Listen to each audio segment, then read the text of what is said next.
I'm going to take some more of the roots that you people have been asking about since we had all the readings and elaborate and refine and redo some of them.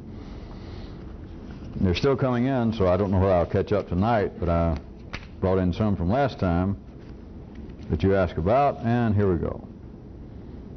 One is I'm going to change it on you. It doesn't matter.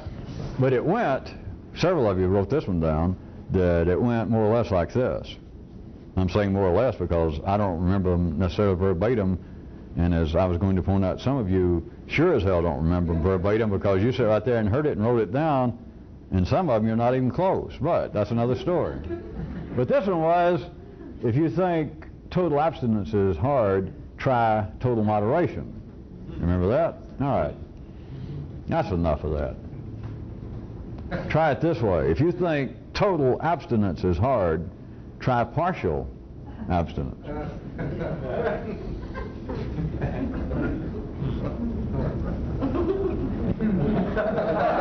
When you get outside the city, when you're trying to do this, halfway efforts won't get it.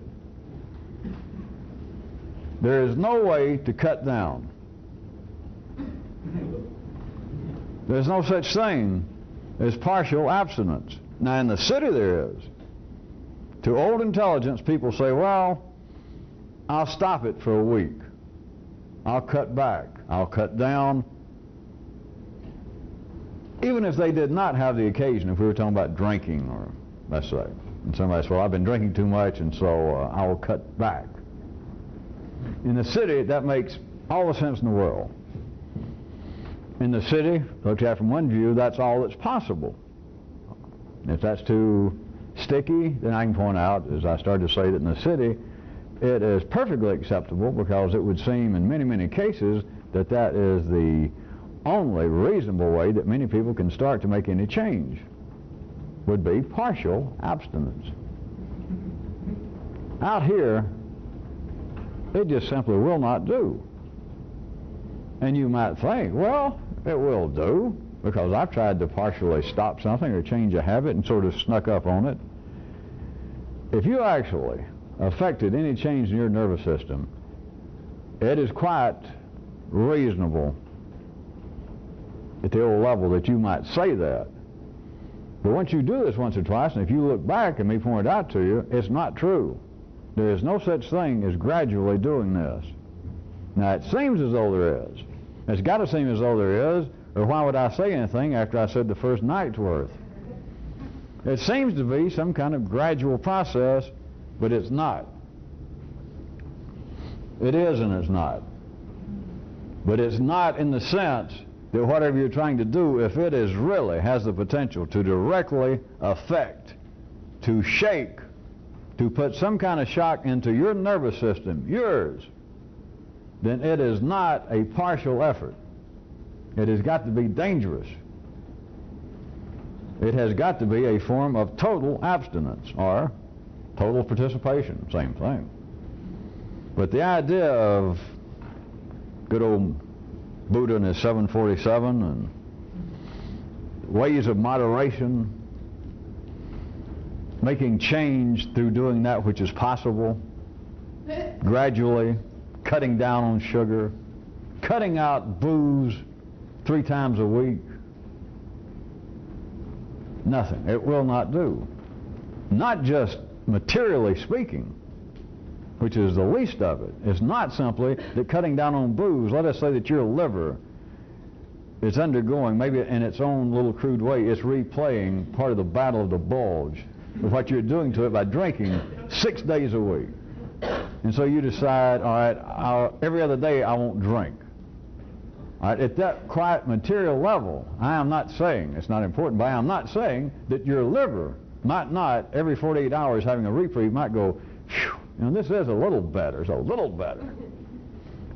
That may be. But insofar as having a salubrious, an evolutionary effect on your nervous system, there is no such thing as partial effort. Partial abstinence. There's not. You can partial yourself in efforts up to the age of whenever you kick off. And it will not do any good. You might have by then become a member of the Unity Church or a Reformed Southern Buddhist, and you might have some people around you saying, very good, because now you only drink, we notice, for years now. It's surprising how you do. You now only drink on Tuesday, Thursday, and Saturday. And we're real proud of you. You've been able to hold that up for years. Those sorts of efforts are no efforts. I'm not going into it any more materially, because I'll tell you one more time, at the city level, it does have an effect. And that if you were dying from drinking too much, or I'm not saying that you would not be in some very basic way, physically, health-wise, better off. But insofar as it having a discernible, the effect of whatever the hell this leads to, of it having effect inside of you, in your nervous system, partial effort, halfway measures won't get it. Will not get it. Will not do. Will not fly. Will not bring you home. Will accomplish nothing.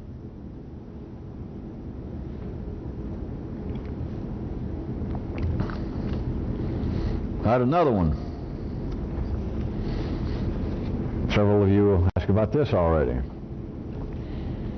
The line was something like this. I'm not changing it this time. This is more or less what it said, that there is a proper use of violence, but it is always self-directed.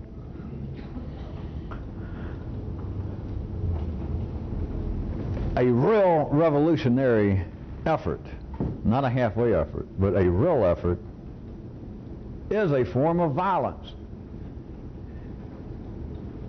If you can begin to get a glimpse of it, that is why I said that in the city, halfway measures, in a sense, do count for something. Out here, they don't count for anything. Because what people can do under ordinary conditions, what your old intelligence will tell you to do, is always nonviolent to yourself.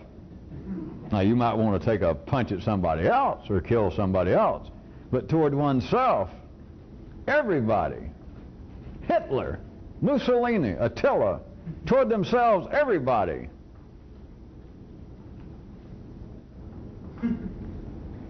Was Gandhi.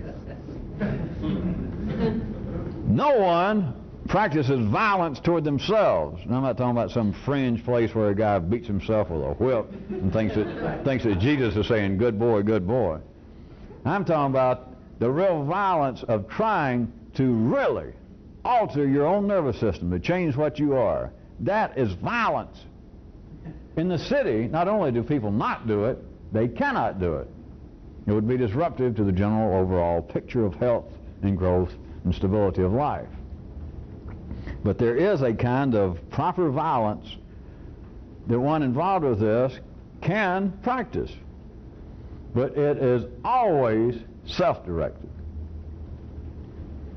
And since I've already cut out torturing yourself, such as ligating yourself,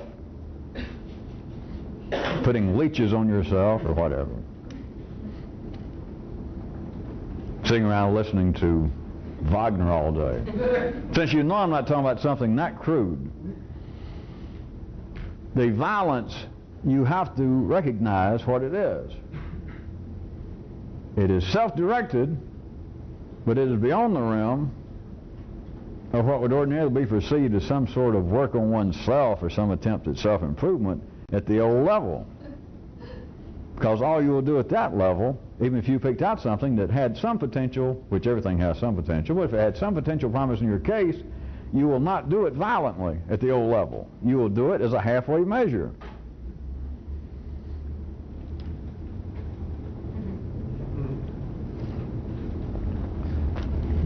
From the viewpoint of life in general, from the viewpoint of humanity in general, don't you get some sort of glimpse, just verbally, does that not make you tingle somewhere for me to say that to try and remake yourself, to try and put such a shock into your own nervous system that you are not what you would have been when you died. You reach that age and you are not. There had been no circumstance, since there's no such thing as circumstances, but there had been no circumstance No chain of events, no one event in your life would have happened that created a material epiphany so that you would have ended up on your deathbed what you are now. Nothing. Life is not arranged that way. Contraire, Pierre. Life is arranged so that such things do not happen. You are cushioned. You are carried around, even if you don't carry insurance, you are carried around in an invisible health plan. Life has you. It sort of cuddles you and everyone else, and you help cuddle one another to actually force a change, which is another way of putting what this activity is, that let's say it's your dying day, and on that day you are in some way something that no circumstance, no event, no chain of events would have ever occurred in your life, could not have occurred, that would have made you go from what you were at blank age, whenever you started this, let's just say. From there to your dying day, there is nothing, no ordinary circumstance, no city circumstance, no reasonable, no nothing, no combination would have made you exactly what you are now. That is violence. It's violence. And it cannot come about. You cannot just take, oh, I'll put leeches on half my body. I'll simply shoot myself with half a bullet. There's no such thing as partial violence. No such thing as a halfway measure in this.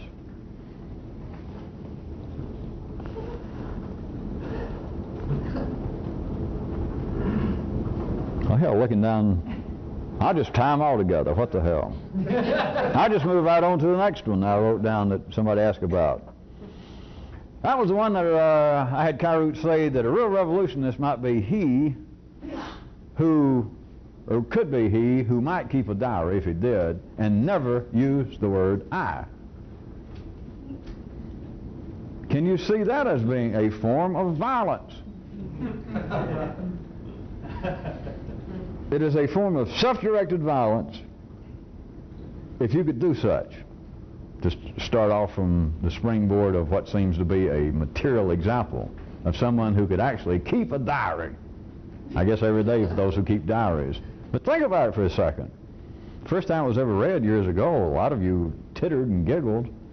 But a lot of times you titter and giggle just up on the basis that it is so incongruous. How in the hell could you keep a diary and not say I? Or put it another way, why would you keep a diary if you weren't going to put I? And of course in the city you would not. In the city, if they found out that you were keeping a diary and you refused to ever put the word I, somebody somewhere, whatever the latest textbook coming out in abnormal psychology, they would want to call the printers and say, hold a chapter. Hold a chapter until I find this guy, because this has got to be a new form of deranged behavior. Of course, I say of course a lot, of course, to you people. I don't say it to me, but I say it to you, of course. I'm not referring to simply a hardbound book with D-I-A-R-Y. Is that diary or diary on the front? We're talking about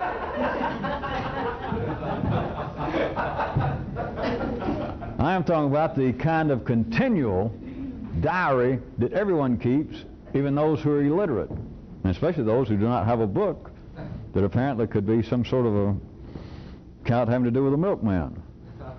There is a diary being kept by everyone. There's no way to keep it. Nobody ever thought about it, but the only way that you can keep this diary going is every little sentence almost. It's got an I in it. Who's going to keep a diary unless it's about themselves? What I did, what I think, what I heard, what I decided, what I dreamed, what I feared. That's a diary. Or put another way, that's city life.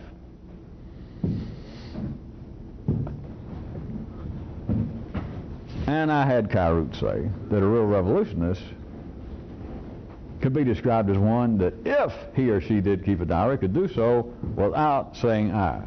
Does anybody remember a few weeks ago I asked you as a kind of envoy excursion, could you conceive of how it would be if I quit detailing the inner life of man and detail the outer life. That instead of me starting out with some springboard for a metaphor, I just started there with politics or economics, and I no longer said, now this is going to be tropical, and I'm just going to take this example that may be true enough or has been true in the past, and I'm going to go from that, and then of course in a few minutes I'll say, now how is that of any importance internally? And I ask you, could you consider the fact if I quit doing that totally?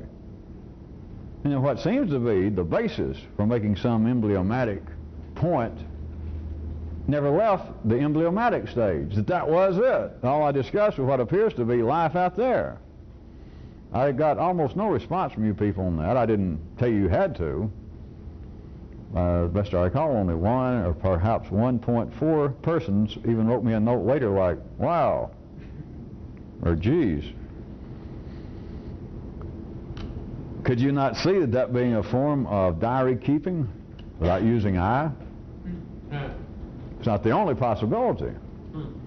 But there's one I drug out several weeks ago and no one seemed to get much out of it.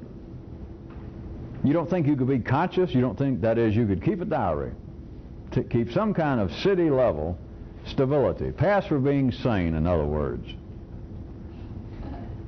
while refusing to use the word I? Is that possible? And everybody in the city, that is old line consciousness, says, huh, not that I can tell. Not that I can tell. You don't think it's possible at all? I can't see how it could be done. Well, would you believe perhaps that it could be done, and it's just, it can be done in ways you hadn't thought about? I can't really imagine how. Are you trying? Yes, I tried. I thought about it. There you are.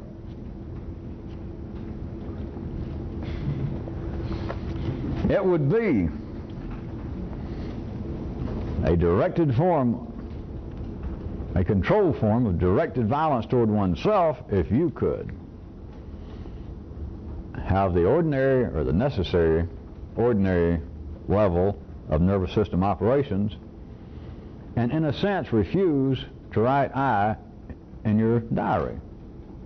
That is, you have an ordinary, steady, necessary, minimal view, intelligence, consciousness of what's going on in life enough to orient yourself enough to fulfill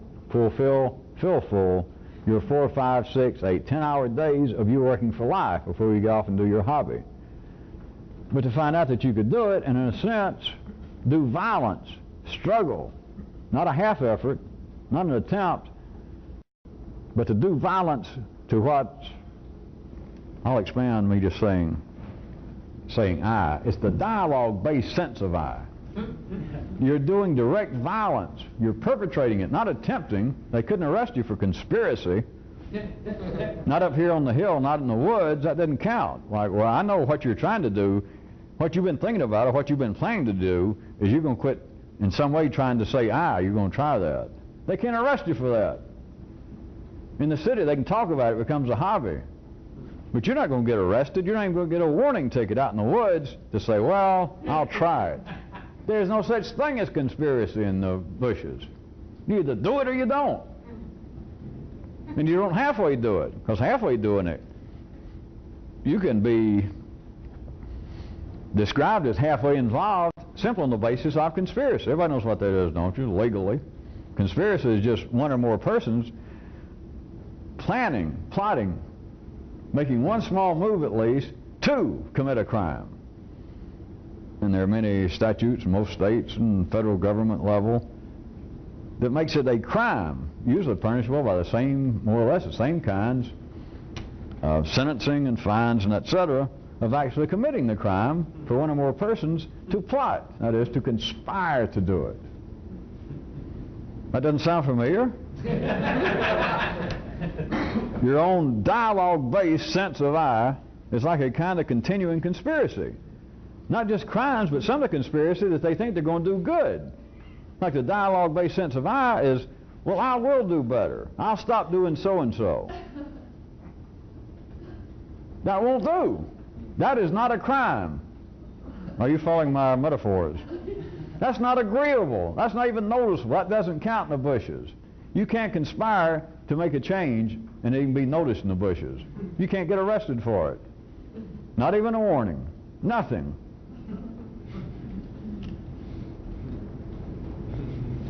If you try to conspire to do change in the revolutionary sense, you're just doing a form of, I don't know, misdirected attempt to call a cab. You know, like, taxi!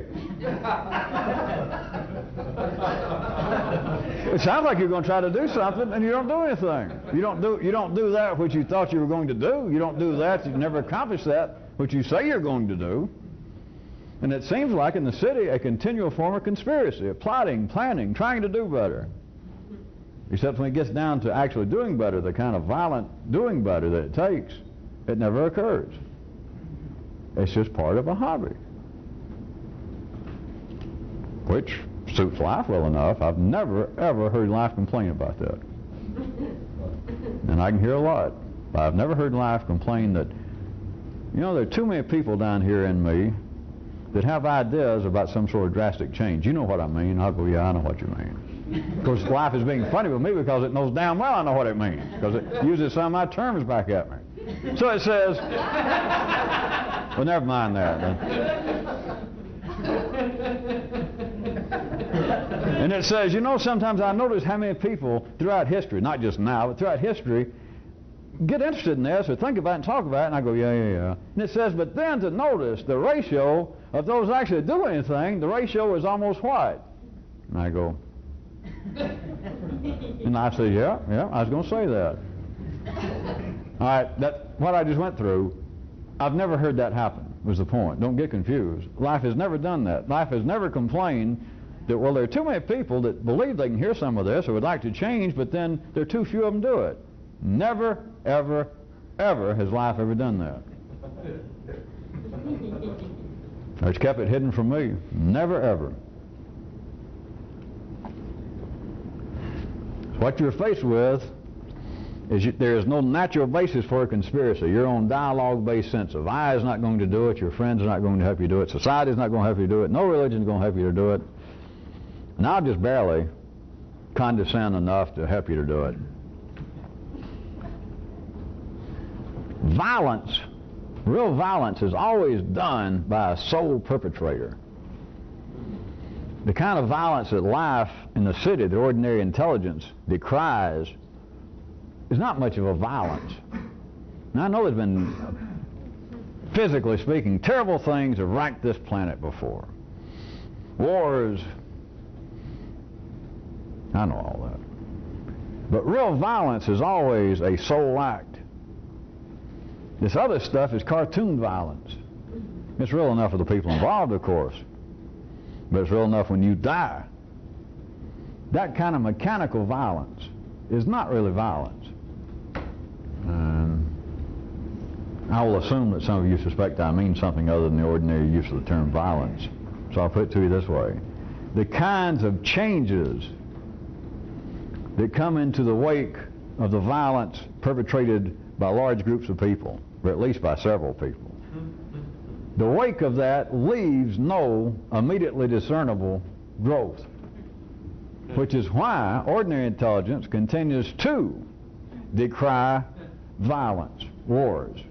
When I've hinted and tried to talk around, and some of you have had glimpses, that there are ways to see, once you get past the limits in the 3D world of two-dimensional intelligence, to see that wars, just to use a prime example that most people think is violence personified, that wars are not negative. If you can see it in a more complex way, that which seems to be detrimental is we're back to the old problem of you got to cut down this beautiful forest. And you can have ordinary people, parts of life's body, as complex as life operates, will suddenly be out there laying down in front of bulldozers, carrying signs, and it turns out, though, that they got to cut down all these beautiful trees so that they can put up a children's hospital. And some of the people out there picketing find it out, and several of the women out there picketing have children suffering from the malady that in which this hospital is going to specialize. And they go, oh. Or, as some of the more simplistic philosophers have said over and over, you've got to break eggs When do you have to break eggs? Oh, to make an omelet. That's right. I was going to say to make a prom dress, but I knew that wasn't correct.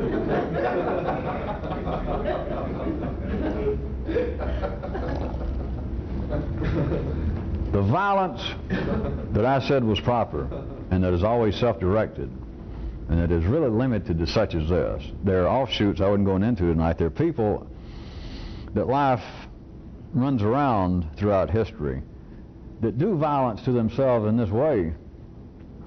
That is, that it's a solitary act, and they do it, but they do not end up necessarily involved with whatever kind of activity this is. And sometimes they make splashes in history. I just thought I'd throw that up for some of you that need more of a yellow circuit hobby to try and figure out what I was referring to. Still, individual people do not exercise the solitary act, the sole perpetrator act of violence directed toward themselves. They do not. Life is not arranged that way.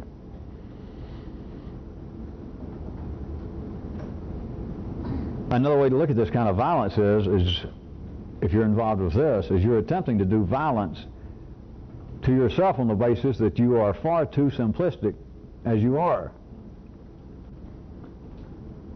Ordinary violence itself is too simplistic. But this kind of solitary violence directed toward oneself is more complex. You are giving yourself the freedom to become more complex. But to give yourself that freedom, you've got to do violence. That is, you've got to go down there and destroy a forest. To get this tribe, to get this nation out of the doldrums is required. I'm just putting this crudely, this is not the only possibility. It was required that they get all upset and make their neighbors mad to where their neighbor says, hey, enough's enough, and they come over there and wipe the floor with them again. And then you simply wait 10, 15 years, and suddenly they got the third highest national gross product. They went from nothing to running the world again. That sort of thing happens mechanically, but it is simplistic compared to what you have to do toward yourself. Because everyone, in the city of course it doesn't matter, but everyone is too simplistic to do this. And so once you get involved with this, you've got to see that you're too simplistic.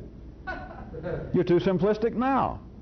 You're too simplistic to sit there and just listen to me and not do anything.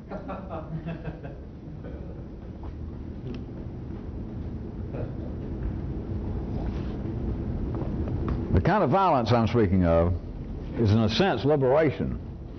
It helps lay the groundwork for you to free yourself to become more complex. But if you coast along at the same level, and you, of course, can dream, I surely hope that none of you believe that you are unique at the old level. That is, well, I've had strange dreams that, well, all my life I've had strange thoughts, so strange that I used to try to talk to my brother, and he went, hey, you're nuts. And you take that as proof that your brother, Elmer, you tried to tell him something about, I sometimes, even when I was young, I wondered, is good and evil really as our priest or our rabbi said? And I tried to talk to my brother, and he listened and went, you're nuts. So that shows what an exceptional person I am. Don't it? That Elmer Fudd said that you were nuts. The things that you tried to think about, the things that you tried to philosophize about, things you tried to speculate about, you surely should see this is not an attack on you, it's the way things are. Your approach, it was the only one you had, was too simplistic.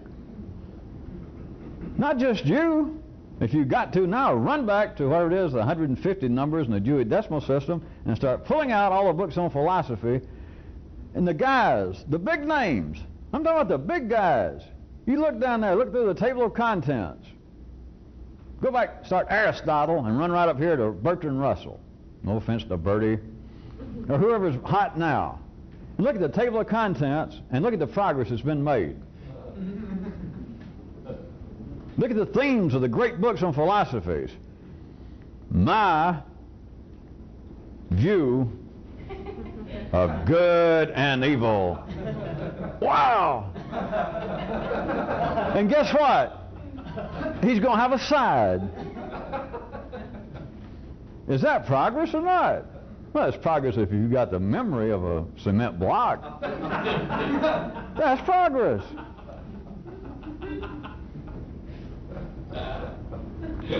No violence is done. No freedom is executed. There is no escape. There's not even a visible struggle against binary captivity. I don't know how many more, this is a figure of speech. I was going to say I don't know how many more ways and times I can keep twisting certain things to make you look at them, but that was a figure of speech. I can evidently do it until the day I die. The real question is how many times I have to do it before you individually go, ah, oh, ah, ha, ha.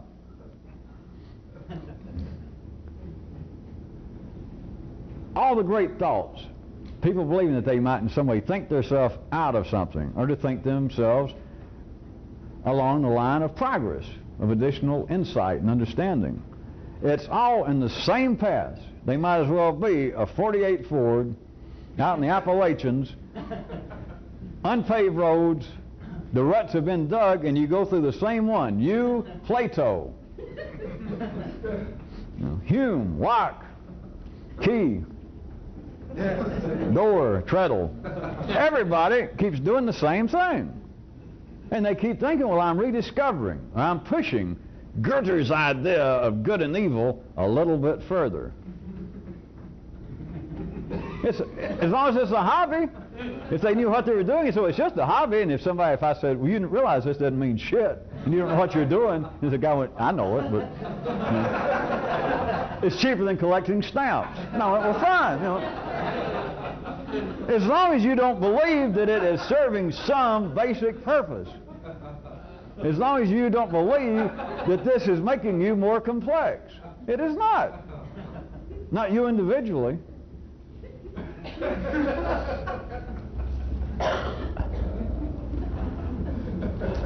The kind of violence that is proper when it is self-directed by somebody involved with this is toward the simplicity of old intelligence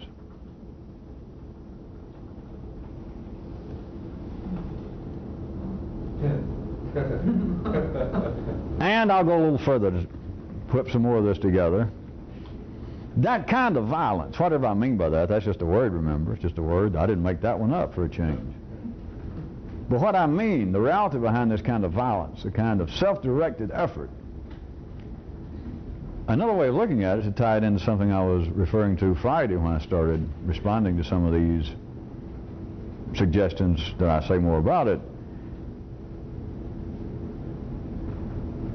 is you begin to more specifically to do what's necessary out here in the bushes. What's necessary out here. Not necessary in your servitude to life, your fiefdom to the great liege.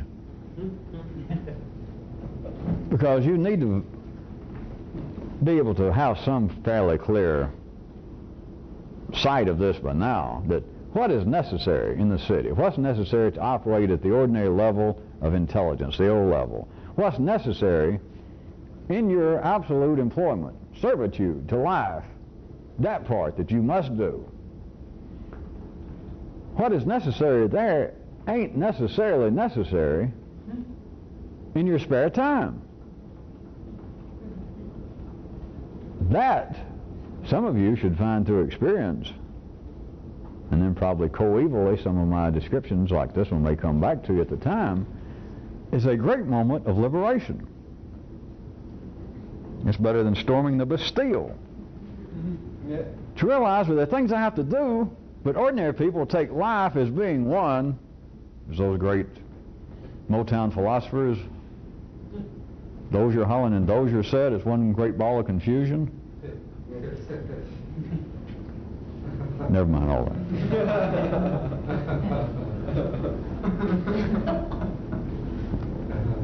Ordinary people see no distinction between what I have for the last week or so been pointing out to you as the employment, the absolute inescapable employment that we all must suffer to some degree to stay alive. I don't mean just to have a job and pay the rent, or that you've got to have a job to pay the rent. It's not that. You may be working for free. You may be a bum, but you are working for life, a certain amount of your life. And what I start off telling you, hinting 10 days or 12 or maybe 13 ago, was I said it was almost as though life will sort of let people have kinda a little amount of freedom once you do your job. And then you can, it's almost as though you can decide, well, gee, do I want to collect stamps or I want coins? Or maybe I can just watch TV a lot. It's like you've almost got this little room to maneuver. Nobody else realizes that. Now they could hear what I was saying and say, oh yeah, I know all that. But they do not see it as being two distinct operations. Even though I'm saying kind of and sort of, I'm doing it on purpose. You can use what I'm pointing toward, though, on the basis that you can find out that there almost is a little area in which to move, even at very low, crude, simplistic levels. But you've got to have a knowledge of it, and you've got to quit taking it as all being one life, one day, one ball of wax, X amount of hours, which I could call it energy, but it's harder to explain. Each day, each lifetime must be devoted to life, to doing your job. Not just at your place of employment, but doing your job for life. After that, it's your hobby, to keep from going nuts. Sort of.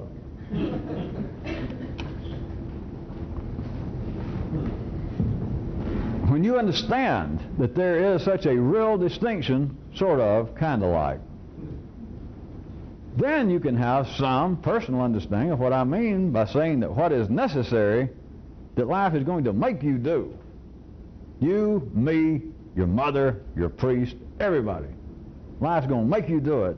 But then if you see that there is a little place to move after that, then you've got some personal understanding of what I mean by saying what is necessary in the city is not necessarily necessary out here. That is, your hobby can be completely different than your job. Your hobby can be completely different from what your hobby should have been. Your hobby can be completely different than what your hobby actually is. But again, it's a form of violence. It's a form of violence to even have any real knowledge that such a situation exists. That can be possibly seen the way I'm describing and used after having looked at it this way, even if it's an illusion. Which, of course, in the city is kind of a laugh. But even if it was an illusion, it was an optical trick that I can conjure, but instead of doing it with shadows, I can apparently do it with words.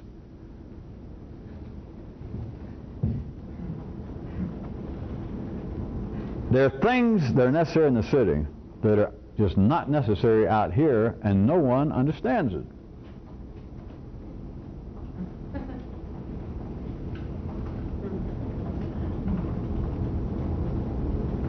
It's so pregnant and pleasing, I hate to talk about it, but I will.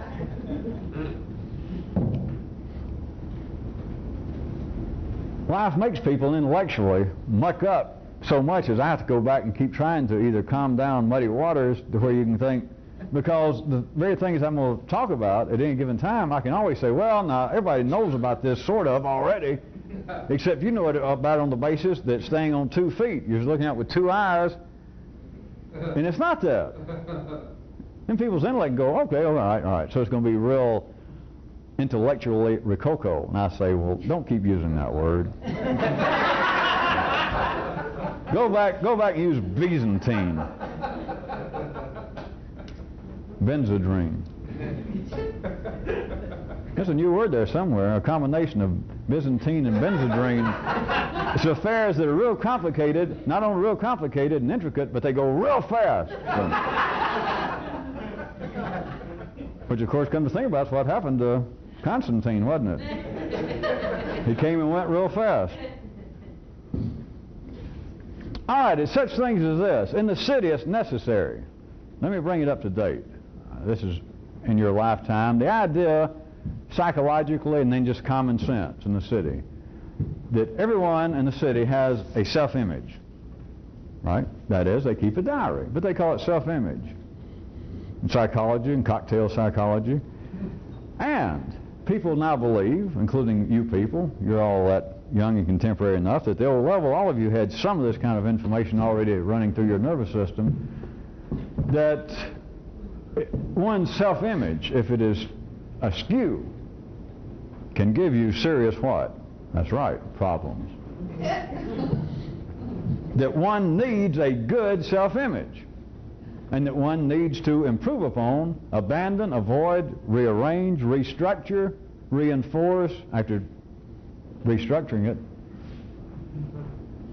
to take remedial action against a bad self-image. All right, the question does not arise in binary consciousness.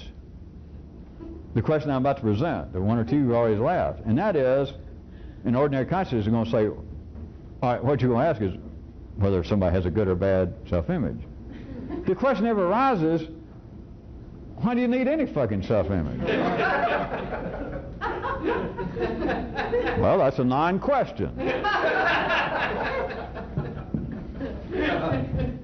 In the city, at the operational level of old intelligence, where the nervous system is, to stay stable, to stay part of the hoi polloi, the middle class, to serve out your servitude, to get your check and live out your days, in the city, you have got to have a self-image. It's a form of a diary. And you can have a good self-image or a bad self-image. You can have a good self-image on some days and bad on other days. You can have a good self-image under certain conditions and bad under other conditions, and all that.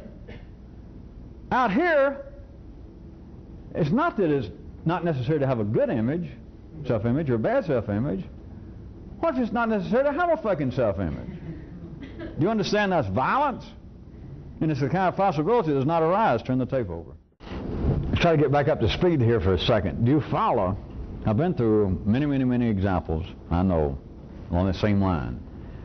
But to go back right quick to the area of good, or self-image. Self-image. And if I had everybody you're listening here and on tape, just at the old level, fairly educated, sophisticated, just middle-class folks listening to this, everybody would go, well, I know what you mean, self-image.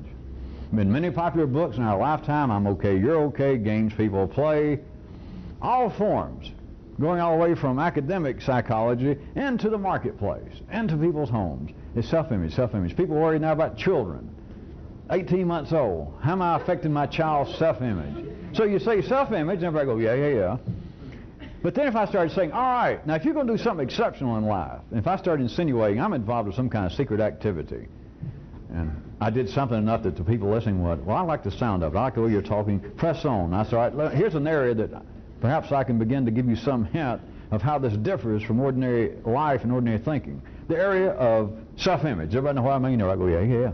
That's all right. Now, under all conditions, people either have what? And you'd know what I was, either a good self-image or a bad self-image. And everybody go, yes. That's all right. How about this? Instead of dealing with a good self-image to making it better, or making the bad parts of your self-image to bring them up to the good self, and everybody go, yeah. I said, instead of the whole question of whether you've got a good self-image or bad self-image, how about this? None.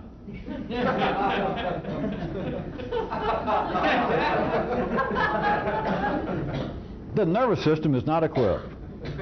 Life is not yet on the 3D level arranged things on any large scale. It's not spread out. We do not have enough bison out there on the plains. There's only a few of us. But as far as you can see are not buffaloes and bisons going, yeah, I can dig it. Those that even hear it go, half of them raise their hooves and say, good self-image, and I say, bad. What if it's none? What if that's a possibility of none? It is not the possibility at that level. You have to get into a new area of the nervous system, into the brain itself. But do you see, vis-a-vis the way people think now, that is a form of violence. Doing away with self-image. And of course, you can't directly, of course, just do that. But it is a form of violence to do it. Or instead of thinking about things being, how about others? Instead of self-image, now let's apparently look out there. Instead of thinking that you have good thoughts of other people, or bad thoughts. You have good thoughts about certain people and bad thoughts about people, or good thoughts about whole groups of people, whole races, or nationalities, or religions, and then bad thoughts. And then, of course, that's part of the problem. If you're trying to improve yourself and be a humane, civilized person, perhaps then you try and change your thought processes. You try to read new books. You try to go to seminars. But what if instead of thinking either good or ill of other people, you just didn't think of them? How about that? I didn't expect he was going to say that.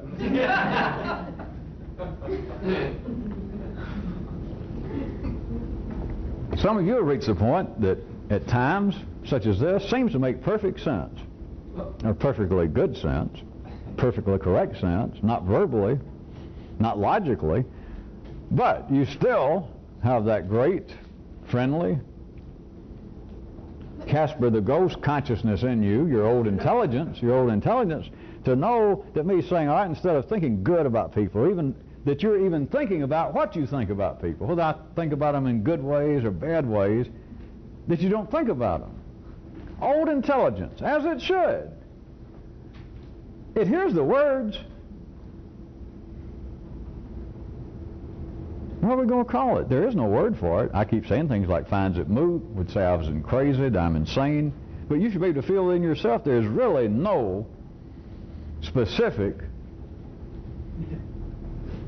expositional comment I can make that regarding what old intelligence, if it heard, and I led it up this little sandy path, this little rosy path about, all right, instead of thinking good about people and bad about people, instead of worrying about whether you think good about them or bad about them, what if you didn't think about them? Old intelligence can hear that. I mean, the sentence is not completely rational. You hear the sentence, but then what? There is no word to describe it because this doesn't happen in life. Nobody has a need to describe it. For me to say, well, what does it do to the nervous system? What does it do to the brain? It hears that, all right, instead of worrying about you thinking good about people sometimes and bad about people, because that bothers people, it upsets some people, probably some of you, and people go, yeah. And so, all right, what if instead of trying to change the way you think, or to take the bad thoughts you have about certain groups and to think better about them? Yeah. Instead of all that, what if there was a more pragmatic, a more useful? What if there's just this possibility of not thinking about them? There is no word to describe what that does. I can say that old intelligence will say that's insane, but that's not necessarily true. It just goes, it's like seeing a flying pig. Well, it's a pig with wings, and it's going through the air, but then you want to look off, and if somebody were to ask you about it, chances are you'd probably go, I didn't see a flying pig. And what can you say about it? I saw it, but who are you going to tell? What are you going to tell? Why should you tell? What did it mean? It was like just a passing, obviously though real, transient anomaly. And you just go about your business. Just forget about it, right? Ordinary intelligence cannot deal with information that it's not prepared to deal with. It doesn't need to deal with. If it's not necessary at the old level, at the city level, consciousness, in a sense, intelligence in a sense can hear some of it, such as seeing a flying pig, and that's just kind of it. It might as well have been just a little heartburn. You got dizzy for a second. It has no pertinence. It is not necessary.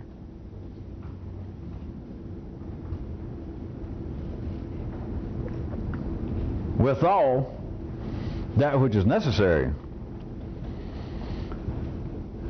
to change your own thinking is not available off the shelf. It is not available through the ordinary operations, as they already are, of your intelligence. There is nothing that you're going to pull out of a box, get off of a top shelf to find that fell under the counter that, this is a missing piece I've been looking for all these years. I knew I had it here. You ain't got it here. That's why it's a missing piece.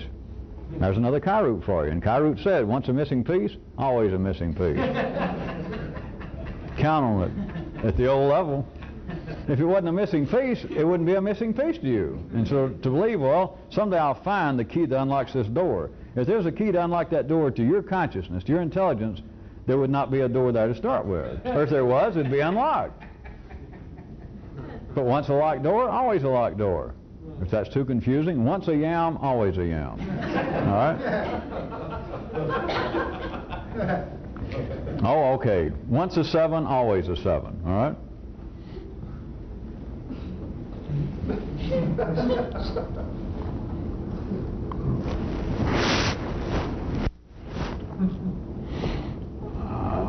All of this is also tied to something I mentioned en passant Friday about simplicity. Everyone should be able to remember this for a while, because I've been tying a lot of things around this same area for the last few nights, and I see no reason not to expect that I'll continue to do so for a bit.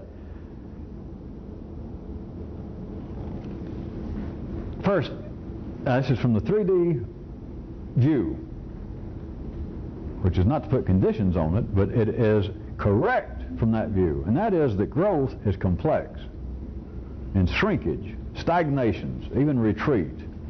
But shrinkage, I was trying to give you an idea of taking the easiest poke at it, that if you look and you're not sure whether things are expanding or not. In shrinkage, I was really meaning more in a commercial marketplace view, that some of your stock seems to be disappearing. Nobody knows what that means? Not just necessarily that something is shrinking up, but we're not getting ahead here, folks. We seem to be moving merchandise, but I believe we're suffering from a certain amount of shrinkage. That normally refers to employees are taking some of the stuff home with them. But it seems to be sort of suddenly. It may not kill you, but we're not getting anywhere. We have a sale and we move more merchandise, but I get at the end of the month, I'm the one paying the bills, and something's happening. Merchandise is going out the front door, some money's coming in here in the cash register, but we got some shrinkage somewhere. That is, things are not growing. Shrinkage is, relatively speaking, always simplistic. And another aspect of it that I've also mentioned once, but I want to reinforce it to some of you to go off on your own with it. The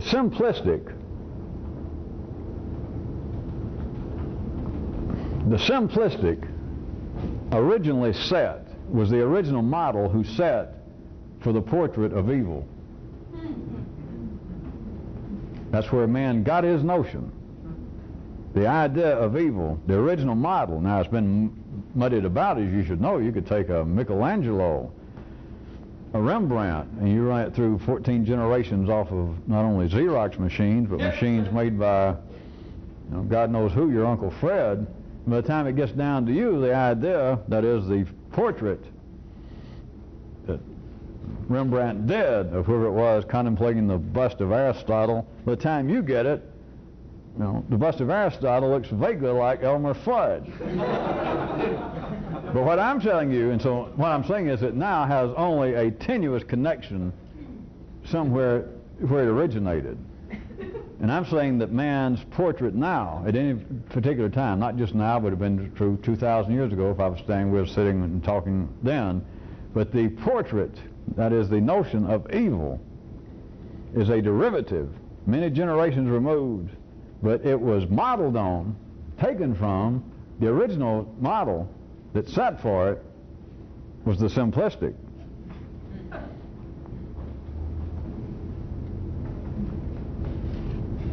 I tried to give you a little hint a few days ago, remember? The simplistic always seems to be immediate in a certain way when it is not self-directed violence, but one example is violence apparently directed externally. Well, directed externally.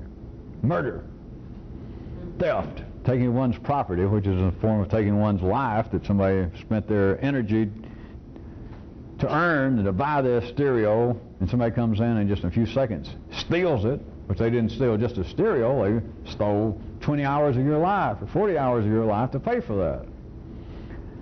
That's very simplistic. Life frowns upon it. Forget gods and morality. Life, which is the basis behind it all, frowns upon it all over the world. Murder is condemned. Theft is condemned. Why? How does that adversely affect, or how does it have any pertinence to life, the general scheme of life, that life makes men come up with these ideas of morality? If not morality, legality then, at the crudest level. Why? Because it's too simplistic. From one view, the kind of energies that the thief could have been involved with had he gone out and had to work 30 or 40 hours to buy this stereo. Think of the kind of energies he would be churning up, moving around, that he has to go out and do that. But he walks in, or he looks around, and nobody's at your house, knocks out a glass door, opens the door, rushes in, picks up the stereo, and leaves. In a sense, it is too simplistic. That's what evil is derived from. That this was too simplistic. That humans are wasting energy. Humans are shortchanging me in certain ways.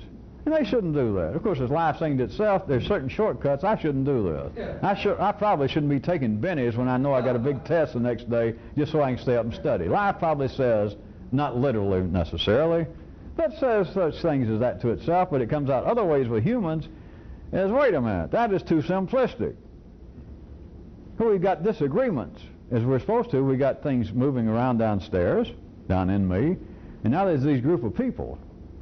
If life was this aware, had any reason to, let's say it, instead of these two large groups, it's down to two people. Look at them. They're arguing over the nature of good and evil. I like that. That feels good. I can feel the old blood rushing around. And suddenly one of them, they're arguing, they're discussing, and one of them's calling upon the forces of Plato. And no one's saying, never mind all the Greek philosophers, this is outdated, and they try to go into a more of a relativist, humanist view of good and evil, and life's going, that's good. And they're really churning it back, and they're hollering back and forth, and they're discussing, and suddenly one of these guys pulls out a gun, though, and it says, hey, this is for you and Plato, and he shoots the guy. And then life has this feeling. It comes out through me and like, no. Well, why? They don't say because God said don't kill each other. Never mind all that. Why? It's as though there's not enough energy being moved that could potentially be moved under these conditions.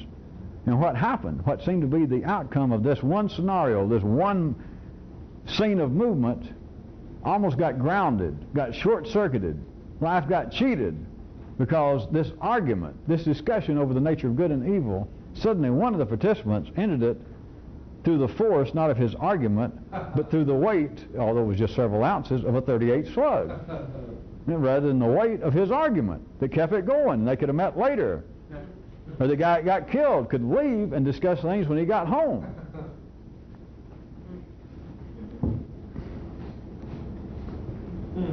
There is the kernel of the reality behind what ordinary intelligence thinks of as being evil, and seems to be evil, such as murder, that seems in some way to be inherently evil.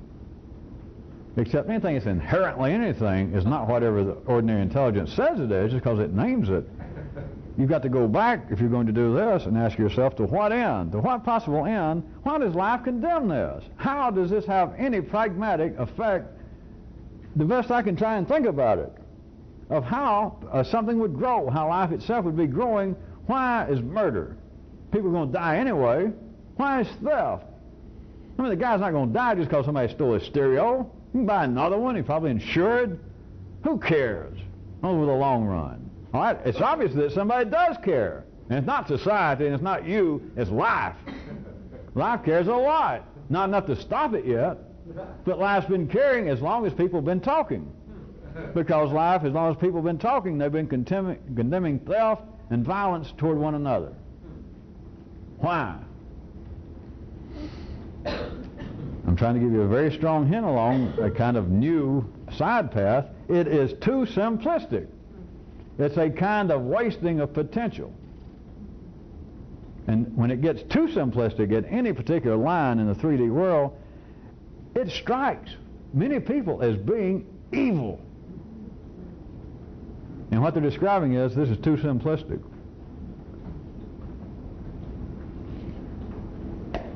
I had several other people over the last couple of months, didn't really come from a cow root, but here's a chance to pull it in, have asked me and made a little comment, several of you, about the tar baby story. And here's a chance I think I ought to expand that a little bit. And by the way, everybody, since it's obvious a lot of you hadn't heard of it, the tar baby story doesn't have anything to do with Goodyear and the things on your car. It's not, you know, that's a different kind. That's a different kind of tar. We're talking about the kind that if you're around the La Brea pits in California, but not the kind that Goodyear and B.F. Goodrich made. This is a different kind of tar.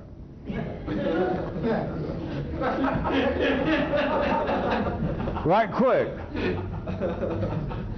It seems that some of you still don't know the story, but the story was, it was based on some old folk tale evidently. The fox trying to trap this rabbit. The rabbit's too smart, and so he finds some tar and he makes up this doll, calls it a tar baby, and sticks some rocks for eyes and a couple of sticks here, and he sits it up on a stump where the rabbit always comes by, and then the fox gets down in the bushes. And he begins to talk for the tar baby. And the tar baby's just sitting there, and the rabbit comes by, and the fox down behind me says, you know, "Hey, Mr. Rabbit, you sure are an ugly little fucker." So he starts this, and the rabbit stops. He's never seen anything like a tar baby. He's not suspecting anything. And the little story goes that the fox keeps on talking behind the tar baby, and the rabbit says something like, "Well, I don't know you. Why are you picking on me?" And the tar baby says, "Well, it's just, you know, when I see something ugly, I just have to point it out, and you are ugly." And the rabbit says something like, "Well, I'm not as ugly as you. Have you ever seen you?" And the tar baby. Anyway, the fox keeps up antagonizing until the rabbit says, "You know, if you don't stop, you know, calling me names, I'll just punch you in the nose." And the tar baby said, "I'd like to see you try it." That is, the fox says. The tar baby's just sitting there, and he said, "I'm telling you." The fox said, "Don't tell me, you little sawed-off runt." And so the rabbit hits him. And when he hits him, of course, he gets stuck.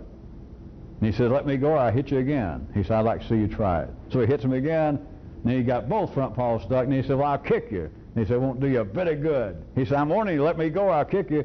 He ends up all 4 feet stuck in the tar baby, and then the fox steps out and says, "Hello." That is the basis of the story.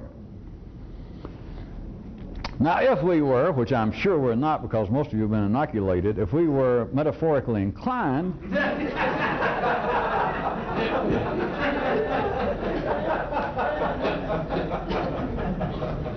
then surely some of you would jump to this kind of hasty conclusion, if not pudding, to say, well, all right, he brought it on himself.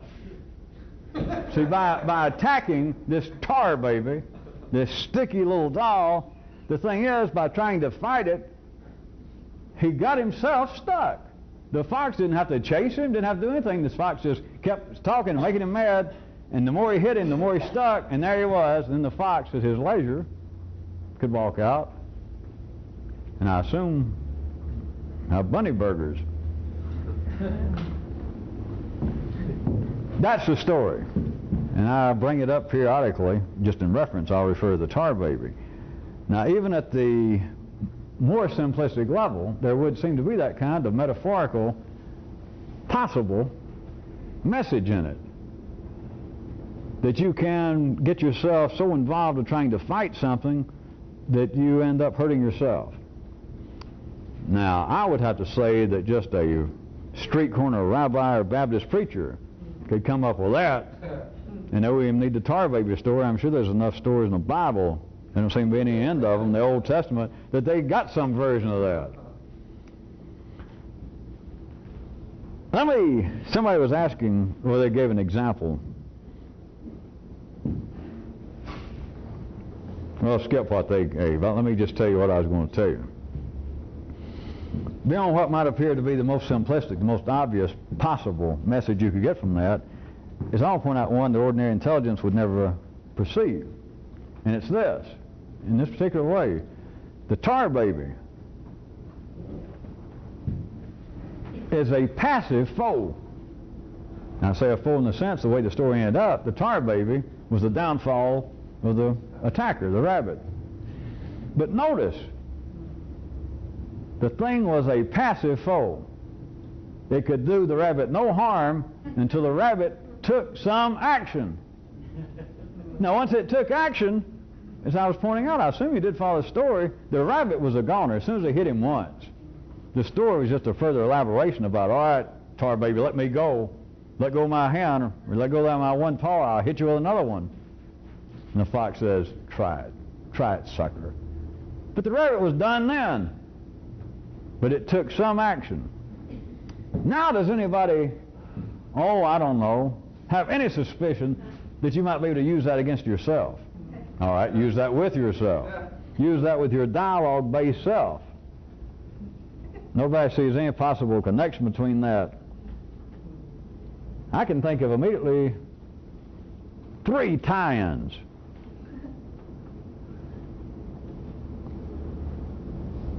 One is, don't fight unnecessary foes. Why did the rabbit? What in the world's a rabbit got to do with seeing a creature it's never even seen? Especially something like a tar baby. And the tar baby, her voice coming from that general vicinity says, hey, you sure are an ugly little fucker.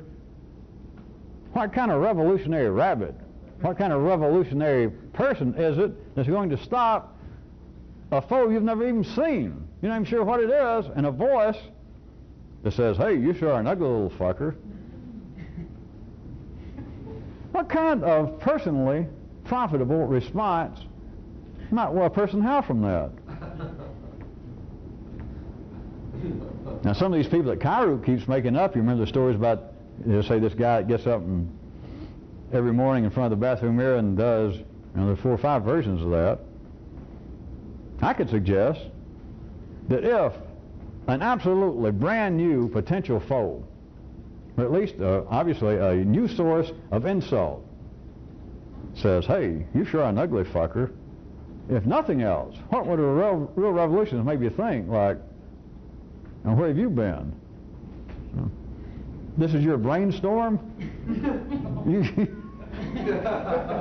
This is your great moment of insight to tell me I'm an ugly fucker? Like, get in line. Or, put more simplistic, hey, if you're going to insult me, come up with something new. Or if you're going to help me, tell me something I don't know. What's the point in fighting? At the city, of course, you're supposed to, at the old level. Whether you actually physically fought or not is not the point, because you could get involved with a tar baby. If you don't believe that, turn on William F. Buckley, turn on any talk show. Especially these, every now and then I'll run across on some channel what appears to be a religious talk show. They'll have people discussing the nature of, did Jesus actually live, and if so, was he over 6 feet tall? And people sitting there with suits and ties on, and their name flashed down here that they're, teach at some college I never heard of, but head of the theological department.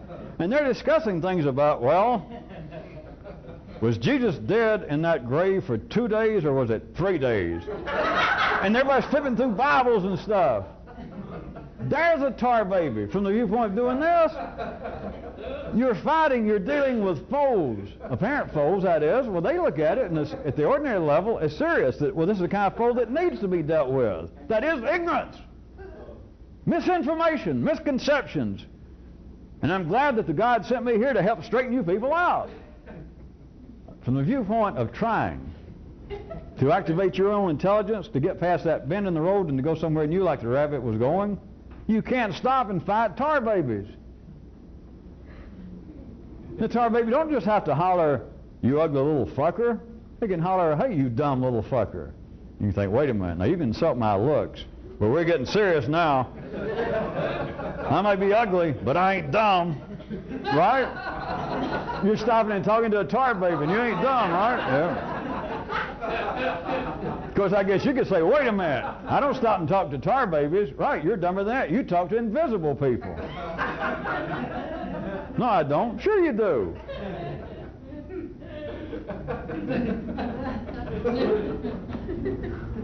What is the dialogue-based self? I can give you a second variation of a tie-in to it. Is save your violence for proper occasions. And I've already told you what the proper occasion is. That is when you can see how to direct it toward yourself. It would not be fighting apparent attacks, not just physically, but intellectually against you. Let us say that you do hear the voice that says, you short, little, ugly, dumb fucker. Now let's say that you believe, wait a minute, I'm getting better. I won't just get violent at that voice, but I'll think about it. I'll struggle against it. I shouldn't get mad. I shouldn't get mad at such as that.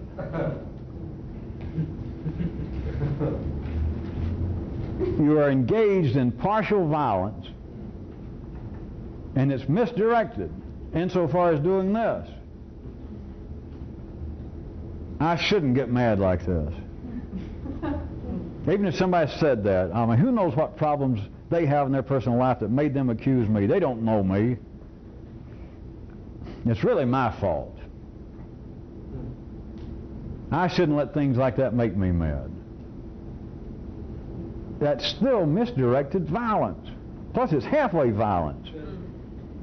It's silly putty violence of believing, well, I shouldn't. I've read enough psychology. I shouldn't let everything in the world make me mad. If I was going to be mad, I probably should be mad at me for being mad, for being so childish. To let a little, whatever that thing is, tell me that I'm ugly and dumb and short. Yeah, I should be mad at me for being so stupid, so childish. That's not the correct placement of violence. If you're going to be violent, it's got to be on the right occasion. It's got to be self-directed.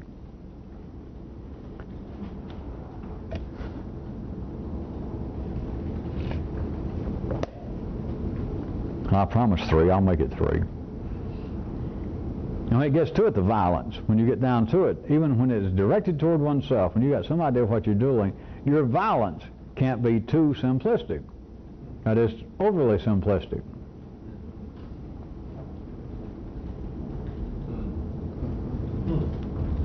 Anything that's too simplistic.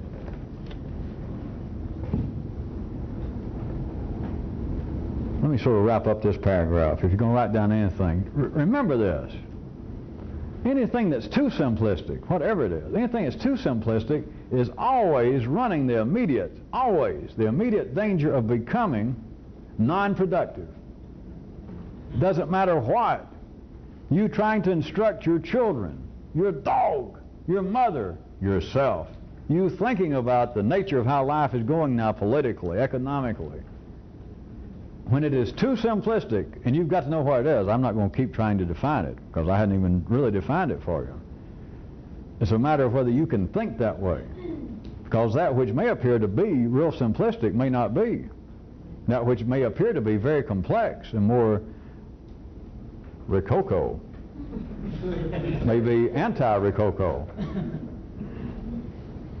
But if you know what it is, then you can see that there is a continuing present danger of you seeing things as being too simplistic, for you attempting then to make actions, to take actions that are too simplistic compared to what your actual needs are. And when you do that, there is the continuing immediate danger that whatever it is you're doing or thinking becomes non-productive. If that sounded too strange, how about this? Back to the old level where everybody thinks. To believe that you immediately know the answer to anything, there it is. There's too simplistic. That's like somebody saying, well, now we can discuss philosophy until the pigs fly home, but I know one thing, when such and such happens, I know that's not right. And you, at the old level, you go, you're correct. I couldn't agree with you more. Damn right. You have just stepped in it. Because it's not a matter of whether you're right, whether you're wrong. Because at that level there is no right and wrong, there is only flawed information. There is only a partial sight of what's going on. Even if you are apparently, as far as you can tell, thinking along ways that seem to be inspiring, that seem to hold some promise, if it gets too simplistic, it is at the edge of being immediately and continually non-productive, and it'll happen before you know it. If that's still too obscure, the kinds of things that many people in parts of life's body, not involved with it directly, laugh at, ridicule. It's like the good old things of the church torturing people. Find it ironic, sarcastic, laughter is the only fit response, right? That God so loved us, all of our little creatures, that those of you who do not join our church, I'm afraid we're going to have to pull out your fingernails and chop off your head. Have a nice day. It is not ironic, not in any ordinary sense. It's not because of some form of evil spirits took over this group of people. I just described it to you. It gets too simplistic and it becomes non-productive. Now, at the old level, the 3D level, they see it as being non-productive in some specific way. That is why I picked out that example. The Catholic Church, in the great glorious time of the Inquisition, Tacomata. I always kept thinking, was I wrong that he finally became part of Brazil '66? But was that? But there he is, and the church trying its best to civilize the world, promising after death all these poor people just coming out of the Middle Ages. And of course we know the millions of people going, thank God the Middle Ages is almost over. And here it is, and the church suddenly, when things just begin to look a little bit better, just a little bit better, suddenly there's the church. We're your friends. We're here representing God, the kind of guy who'll look after you afterwards. By the way, we're going to have to ask you, have you ever had a naughty thought? If so, we're going to have to kill you. But we're going to have to torture you real bad and you'll wish you were dead. Now it sounds as though something really ran amok. It would seem to be, from many views from the old level of intelligence, that something terribly wrong took place. But your old intelligence can see it so simplistically that the only example, or the only reality is inherent in the example, that it was the Catholic Church went nuts for whatever reason. Evil spirits got in there. They got so involved with looking after the temporal affairs of man. They got so involved with greed and political power that blah, blah, blah, blah, blah, blah. You can't get involved with the example, because anytime you get involved with the example and take it as being the reality, the statement of reality, you are too simplistic. You've missed it. But there is a prime example that everything at the ordinary level, from intelligent, sophisticated levels, that is, of ordinary people back in the city, they look upon such things historically, or even at the time, and go, my, insanity is on the loose. And it's not. Their view is so simplistic they can't see it. And if your view is so it gets too simplistic, then whatever you see apparently has become non-productive. And then you can see quite clearly, as everyone's supposed to, the difference between good and evil. The difference between what life should be doing and how man has fucked up life's plans. That which is too simplistic is continually and immediately right on the edge of becoming non-productive, no matter what the area seems to be, no matter what the example extant might be. That things could be going in a way that by all appearances would seem to be productive, positive, at least non-harmful. But once it begins to get too simplistic, you have the immediate continuing danger of it becoming non-productive, and this does not exclude your thinking. Thank you, I knew you would enjoy that as a wrap-up. Your thought processes are in no way exempt from that. Thank you, no applause. I knew you'd be relieved to hear that. I think I'll conclude by another one I've had no particular occasion to bring up. I hadn't tried to tie into anything, but it's this. And I'll tie it in or die. All right, I'll die. You should make them deal with your agenda. I got what I think is a beautiful example. I was going to say that I used to have an old aunt that did this, but I've made up enough stories like that. I don't even have an aunt. Yeah, I do. No, I don't. I never saw her do this. Yeah, I did, but except I don't have an aunt. I saw this other woman do it, and I was going to say it was my old aunt. I didn't see another woman do this. It was a man I saw do this. Here's the story.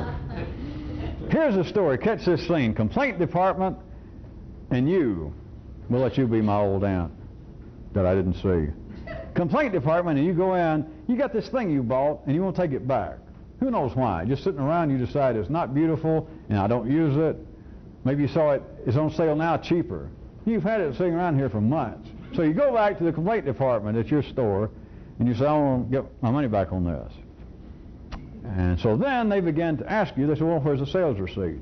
And of course, even if you have one, you're not going to pull it out when it's a year old. You say, well, I don't have one. I lost it.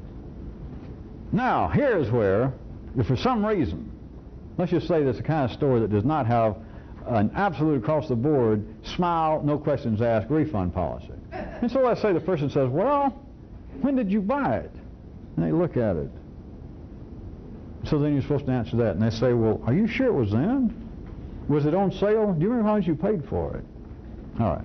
That is a not unexpected flow of events twixt you and somebody in the complaint department.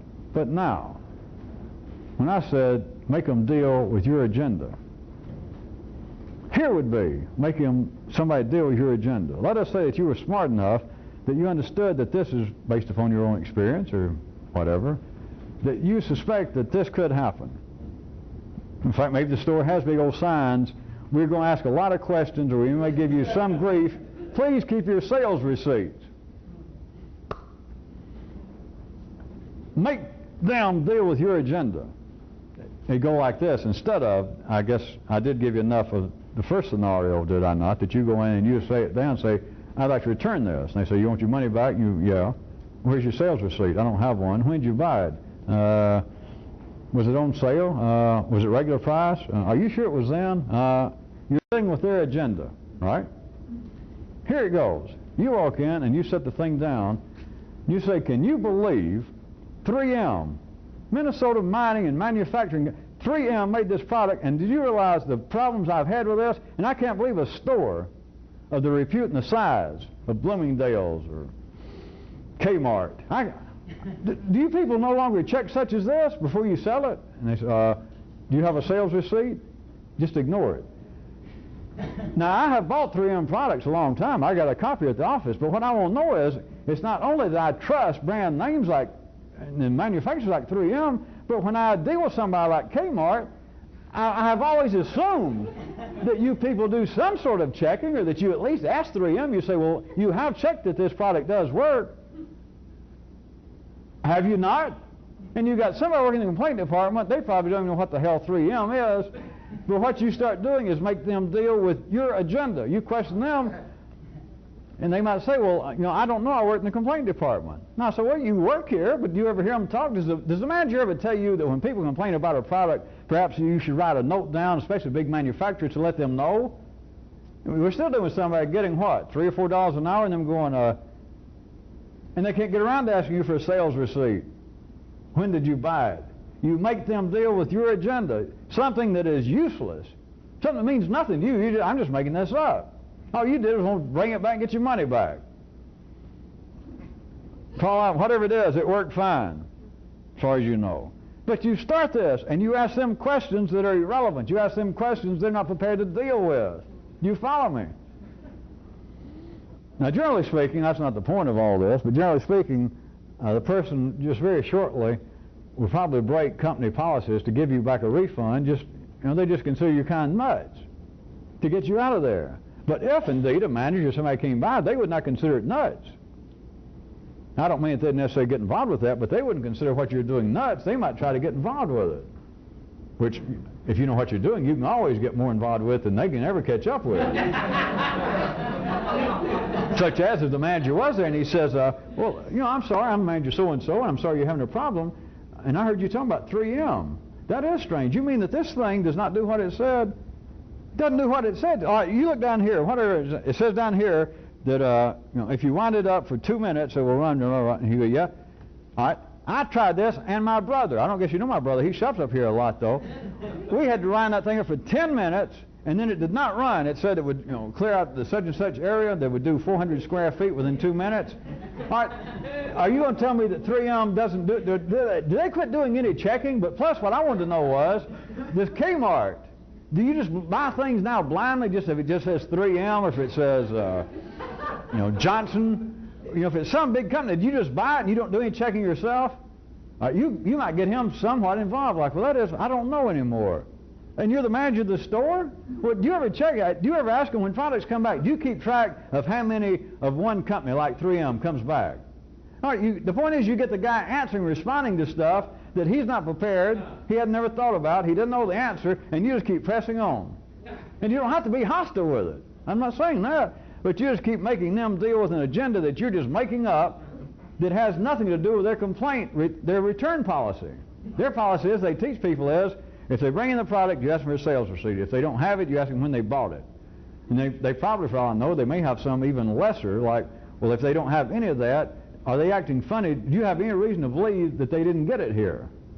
Or do you know for a fact that we're still carrying this? Then after that, there may be sub things. They have a little card that you're supposed to ring a manager or somebody in that department and make somebody verify that indeed we have this. Indeed we have it now. Or if it's not on the shelf, that somebody can say, all right, we've had it within 6 months, because if it's after 6 months, although we don't tell customers, if it's older than 6 months old, we'd prefer not to give them their money back, because if we quit carrying it, we can't send it back, that kind of thing.